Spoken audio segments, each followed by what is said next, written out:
Bonjour à tous. Alors dans cette nouvelle vidéo, on va voir comment on peut aller plus loin dans l'utilisation de la configuration du Raspberry Pi avec l'image de serveur qui a été développée pour la technologie. Alors la première chose que je voudrais voir avec vous, c'est l'utilisation de PuTTY pour faire un accès console au Raspberry Pi. Dans le tutoriel, je vous expliquais comment installer PuTTY. Donc PuTTY, une fois qu'il est installé, il va suffire donc de le lancer. On va voir apparaître une fenêtre de configuration. Donc dans cette fenêtre de configuration, on va déclarer notre serveur. Alors ce que j'ai oublié de dire, c'est que pour y accéder, il faut faire ça depuis un ordinateur qui est sur le réseau d'expérimentation du routeur Cisco et de notre Raspberry Pi. Donc ici, on peut taper l'adresse IP de notre serveur Raspberry Pi, mais ce qui est plus intéressant, c'est d'utiliser la traduction d'adresse faite par le serveur DNS du Raspberry Pi. Donc on peut taper directement www.techno.lan. Voilà. Et ici, on va valider et ça devrait nous lancer PuTTY. Voilà, donc la fenêtre de console de PuTTY s'est ouverte, donc il nous demande de nous connecter. Donc l'identifiant administrateur c'est Pi. Et si vous ne l'avez pas déjà modifié, le mot de passe administrateur par défaut c'est Raspberry. Voilà, je valide. Et voilà, donc là je suis en accès console sur le Raspberry Pi. Donc je peux taper toutes les commandes Linux que je veux pour faire les paramétrages, pour utiliser mon Raspberry Pi. Une des choses qui peut être intéressant d'utiliser, c'est raspiconfig. Donc c'est l'utilitaire de configuration de base du Raspberry Pi. Alors pour pouvoir l'utiliser, il faut mettre devant sudo pour avoir un accès administrateur, super user, et on écrit raspi-config, voilà, et on valide. Donc ici, ce qui peut être intéressant de faire, c'est de changer le mot de passe administrateur en allant sur la première commande. Je vous encourage à le faire, surtout si jamais votre Raspberry Pi avait accès à Internet d'une façon ou d'une autre, là ça devient indispensable. Une autre chose qui peut être intéressant de faire, c'est d'aller dans les options avancées. Voilà, valider, et faire Expand File System. Ça, c'est d'autant plus intéressant que vous avez utilisé une carte SD grande, parce que l'image de base, elle est faite pour une carte SD de 8 Go. Si vous avez mis votre système sur une carte SD plus grande, vous êtes bloqué dans la partition de 8 Go qui a été créée. Et donc ici, vous allez faire Expand File System. Donc là, la partition a été étendue pour utiliser toute la place de la carte SD. Voilà, et vous cliquez sur OK. Bon, vous pouvez aller voir les autres options, on va s'en tenir là pour l'instant. Finish. Il faut obligatoirement rebooter après avoir fait cette commande-là. Voilà. Alors la deuxième chose que je vais vous montrer, c'est comment utiliser l'interface web WebMin pour paramétrer, utiliser votre Raspberry Pi. Donc ça va se faire là encore depuis un ordinateur connecté au réseau d'expérimentation et depuis son navigateur. Alors on va accéder au Raspberry Pi toujours soit sur son adresse IP, soit par son URL. Par contre, WebMin c'est un site qui est sécurisé, donc il faut mettre un https://www.techno.lan. Et on va l'attaquer sur son port 10 000, donc 2.10 000. Voilà. On valide et on devrait atterrir sur WebMin. Voilà, donc WebMin est en train de s'ouvrir. Nous arrivons sur sa page d'accueil. Sur la page d'accueil, on a un petit bilan des informations système, le taux d'utilisation du microprocesseur, de la mémoire, de l'espace disque total, etc. Alors, on peut voir aussi si tous les paquets, tous les logiciels sont à jour. Donc là, c'est le cas. S'il y a des paquets à mettre à jour, vous pouvez cliquer en bas sur mise à jour des paquets et puis demander cette mise à jour.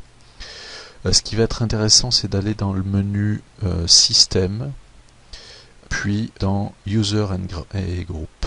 Vous allez trouver les utilisateurs intéressants, donc Pi, c'est l'administrateur. vous allez trouver l'identifiant élève et l'identifiant prof que j'ai créé exprès pour l'accès au site web en FTP. Donc si vous voulez changer l'un de ces mots de passe, il suffit donc d'aller cliquer sur l'utilisateur, par exemple Pi ici, on pourrait modifier son nom, etc. Ce qui va être intéressant, c'est d'aller dans mot de passe, cliquer ici sur mot de passe normal, et ensuite ici de taper le nouveau mot de passe de l'administrateur.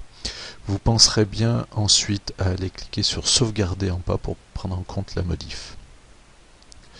Vous allez ensuite pouvoir aller par exemple dans le menu Autres, et dans Autres vous avez un explorateur de fichiers, File Manager. Donc ici ça vous permet d'accéder à tout ce qui est accessible sur le Raspberry Pi, sur la carte SD, et aussi la clé USB s'il est connecté. Donc vous avez toute l'arborescence de fichiers. A priori vous ne devriez pas avoir besoin de toucher grand chose, mais éventuellement ça pourrait être le site web qui va se trouver dans le répertoire var. Ensuite dans www, HTML. Voilà.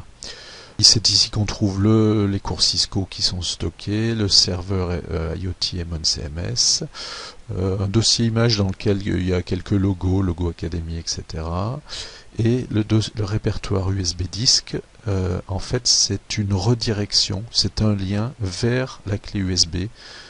Si vous l'avez monté, si vous l'avez installé sur le Raspberry Pi, s'il est présente, en cliquant dessus, on accède au contenu de la carte SD.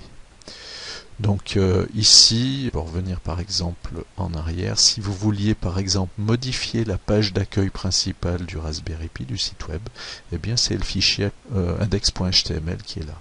Donc si vous vouliez le modifier, il suffit de faire un clic droit dessus et de cliquer sur Edit. Voilà. Et vous tombez donc sur le code HTML de cette page web. Donc si vous voulez changer le nom, le logo, etc., rajouter des choses, vous pouvez. Ensuite on peut cliquer ici sur enregistrer et fermer. On pourrait aussi importer dans File ici, importer un fichier de votre PC ou récupérer un des fichiers du Raspberry Pi sur votre PC à ce niveau-là. Si vous faites des modifications sur les fichiers ici, vous ferez toujours bien attention de garder les dossiers avec comme permission 0.770 et comme propriétaire www-data, et pour le groupe aussi de www-data. Donc ça c'est modifiable en faisant un clic droit et en dessous propriété, permission et propriétaire. Voilà.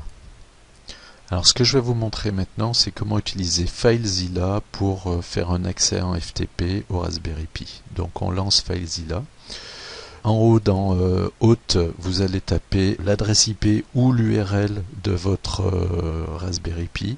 Donc le www il marche. Il y a aussi l'URL en ftp.techno.lan qui redirige aussi vers la même adresse IP. En identifiant, on pourra utiliser l'identifiant administrateur Pi, mais j'ai créé un identifiant prof sans S, mot de passe prof aussi sans S. Le port vous laissez par défaut, donc c'est 21, et vous cliquez sur connexion rapide. Voilà, donc la connexion s'établit et vous voyez qu'on accède directement au dossier du site web dans lequel on a les cours Cisco, etc. Et on a le lien vers la clé USB.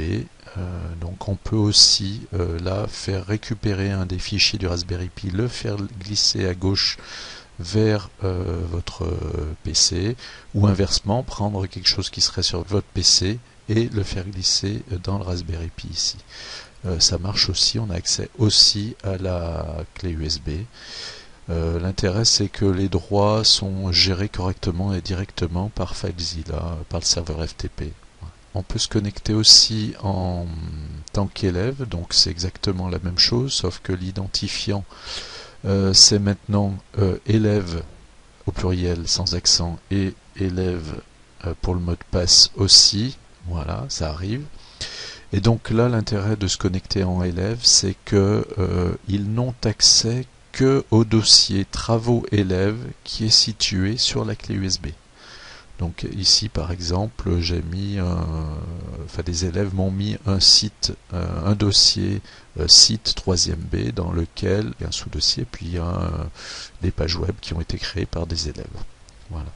Donc en faisant glisser de gauche à droite ou pour récupérer de droite à gauche. Donc voilà pour l'accès FTP avec FileZilla.